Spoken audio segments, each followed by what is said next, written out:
બધું કાઢી અને ઓલા અમારી યારે જય શ્રી કૃષ્ણ કરીને હું કાઇનેટિક સ્ટાર્ટ કરતી હતી, પણ મારું ધ્યાન ત્યાં હતું. એ છોકરાએ ઓલા કાળા બધા તપેલા થઈ ગયા હતા ને, એ બધા ઘસવા બેસી ગયો 7-8 વર્ષનો છોકરો, કે મારી માં તો આખો દી કામ કરીને આવે છે, રસોઈ કરવા જાય. એટલે એની માએ એને કીધું, લાલાય હું કરું છું, જા તું. ઓલા બાપા તને એકલા નહીં ભાવે ને મને એકલા નહીં ભાવે, આપણે બે હારે લઈએ. અમે થોડી વાર વાત કરી, છોકરાએ બધા વાસણ ઘસી નાખ્યા, લૂછીને અંદર મૂક્યા. ઓલા બેનને કે બા તું આવ એટલે આપણે પછી એમાં બેન કે એલા હવે હાલ, ઓલા છોકરાને ભૂખ લાગે છે અને તને પછી રાત પડી જશે, તને કાઇનેટિક ડબલમાં ચલાવવું. એમાં બેન જરા સરખા, ત્યારે હું તો દુબળી હતી હાવ. તો મારે જે કેવું ત્યાં છે, પ્રભુ ભાવના ભૂખ્યા છે, 56 ભોગની જરૂર નથી. એ પ્રાઇમસમાં ઓલા પંપવાળો કાળા વાસણ થાય ને એલ્યુમિનિયમ, એ રસોઈ એને ભાવે છે, આનો ભાવ છે. અને આપણે તો કેવું, સવારે ઉઠીને આકાશ તને રીંગણ બટેકાનું શાક ભાવશે, આરાધ્ય કોબીજ તારા માટે, ઠાકોરજી કે આમાં મારું તો ક્યાંય નામ જ નથી આવતું. મને પછી વૈષ્ણવોએ શીખવાડ્યું કે આવું કાંઈ બોલવું પડે ને તો આમ ન બોલાય. ઈલા મેં તું કેમ બોલાય? એ કેમ પૂછાય? ઠાકોરજી પછવાડે બને ત્યાં સુધી કેવું બોલવું જ નહીં. શાક 2 ના 3 કરવા પડે, ટોકરી તો કરવી, પણ ઠાકોરજીને આરોગ્ય પહેલાં કોઈને જમવાનું પૂછવું નહીં, અર્ધભુક્ત થઈ જાય. પણ હજી તો આ બધી કાંઈ આપણાથી ને નિયમ સચવાતા નથી. આપણને પ્રભુને પ્રેમ કરવાની ખબર પડે છે, બીજી કાંઈ ખબર પડતી નથી. તો મારો કહેવાનો આશય એ છે કે આવા ભગવદીય વૈષ્ણવ હોય ને, જે પતરામાં ભાડે રહે છે, ચાલીમાં, જેના ઘર સુધી કાઇનેટિક ન જાય, અમારે બહાર રોડ ઉપર મૂકવું પડ્યું હતું, અને પ્રાઇમસે રસોઈ કરે, એના ઘરે 8 યામની સેવા છે.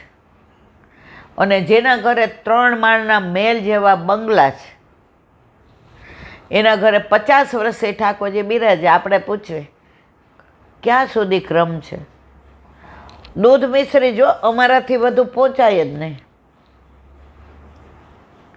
ઠાકોરજી કે પછી લીલામાઈ મારાથી નહીં પહોંચાય, તો દૂધ મિશ્રી સુધી જ રહેજે. યથા દેવે તથા દેહે. તમે જે ઘાવ છો એ ધરાવીને લ્યો. પણ આપણે પ્રભુને જુદા માનીએ છીએ, આપણા નથી માનતા. વહુ આવે ને એને કાઠિયાવાડમાં એક કહેવત છે, નવી વહુના પગ 9 દી રાતા હોય. મહેંદી લગાડી હોય 9 દી, 9 દી સુધી આપણે કહીએ બેટા મગ તો લે, થોડાક બેટા ખીર લે. 9 દી પછી પાછા પગ કરી આવે ને, આપણા ઘરે પાછી આવે ને, પછી રોટલી કરે. બા હજી તો 2 જ રોટલી લીધી ગરમ, 1 લ્યો ને વધુ. બા તમને મગની દાળ ભાવે છે ને લીંબુ નીચોવેલી? આજે આ મગની દાળ છે, લાવો લીંબુ નીચો, થોડીક લ્યો ને. એ 9 દી મહેમાન હતી, હવે એ ઘરની રાણી બની ગઈ. તો આપણા ઘરે આપણા માથે બિરાજતા આપણા ઠાકોરજી શરૂઆતમાં અઠવાડિયું એવું લાગે, પછી જોઈએ આપણા બની જાય ને, તો ઓલી વહુ આપણને પીરસે ને, એમ ઠાકોરજી આપણા થઈ જાય. આપણે ઠાકોરજીને જુદા જ રાખીએ છીએ, જુદા નથી. આ ઘર ઠાકોરજીનું, ભંડારો ઠાકોરજીનો, પણ જુદું શેનું? આખો દી વહુને કહીએ ને કે આ તારો ઘઉં, આ તારા ચોખા, આ તારી દાળ, આ તારું દૂધ, આ તારું દહીં. અઠવાડિયા પછી એના વરને કે બાપા મારે આ ઘરમાં નથી રહેવું. પણ આપણે કહીએ બેટા હવે તારે રસોડું સંભાળવાનું. હવે આ તૃપ્તિને કહેવું પડે કે લોટ ખલાસ્યો દળવાનો છે, દહીં મેળવવાનું છે, સહજ. તો પ્રભુ સહજ સહજ પ્રીતિ ગોપાલ સો. ગોપાલ આયે સોય દિન નિકો. પ્રભુ પધાર્યા ત્યારથી આપણા ઘરમાં બધાય દિવસો નિકા. નિકા એટલે સુંદર.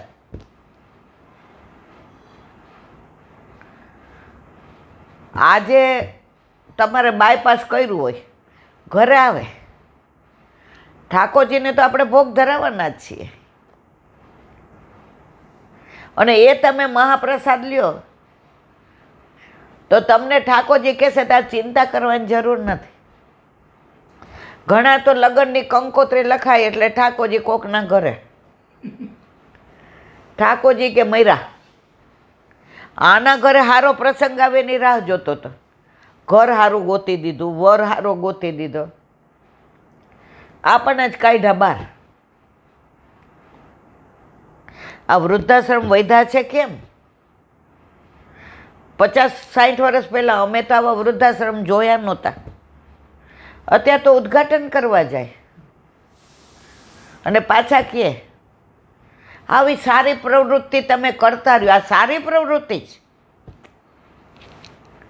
વૃદ્ધાશ્રમમાં થોડા વખત પહેલાં એક બા દાદાનું પૂછવામાં આવ્યું હતું. એ કે દીકરીના લગ્ન હતા, પૌત્રીના, અને ઘરમાં બધી ખરીદી નાન તેન થતું હતું. એટલે અમે ખાલી એટલું કીધું કે મારા માટે એક નવો હાલ્લો લાવજે ને તારા બાપા માટે ધોતી, ત્યારે ધોતી ને બંડી ને ટોપી. તમારે લગ્ન છે, તમને કોઈ પૂછ્યું? એટલે માએ એટલું કીધું કે ભાઈ પૌત્રીના લગ્ન હોય તો હરખ અમને સૌથી વધુ હોય ને, તો અમારી પાસે છે 2-3 હાલ્લા, પણ પૌત્રીનું લગ્ન છે તો એ કે એમાં ઝઘડો થયો. પરિણામ એ આવ્યું કે બીજા દિવસે અમે વૃદ્ધાશ્રમમાં આવ્યા. દીકરીના લગ્નની હોશ હતી, અમને જોવાય ન મળ્યું, દીકરીની વિદાય નહીં.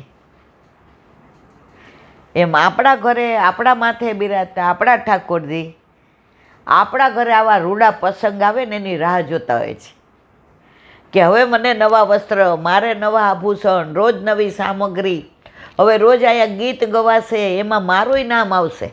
પહેલાંના પ્રાચીન લગ્નના ગીતોમાં પહેલું આમંત્રણ ઠાકોરજીને અપાતું હતું.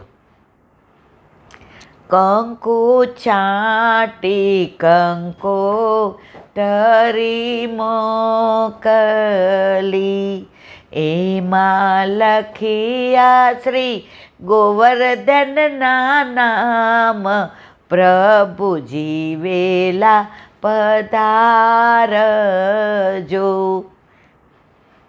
પેલી કંકોત્રી ત્યાં જ જાય. હવે તો જેવી કંકોત્રી લખાણી એટલે તરત ફોન કરે, અમારા ઠાકોરજી 15-20 દિવસ બેન તમારા ઘરે આવશે.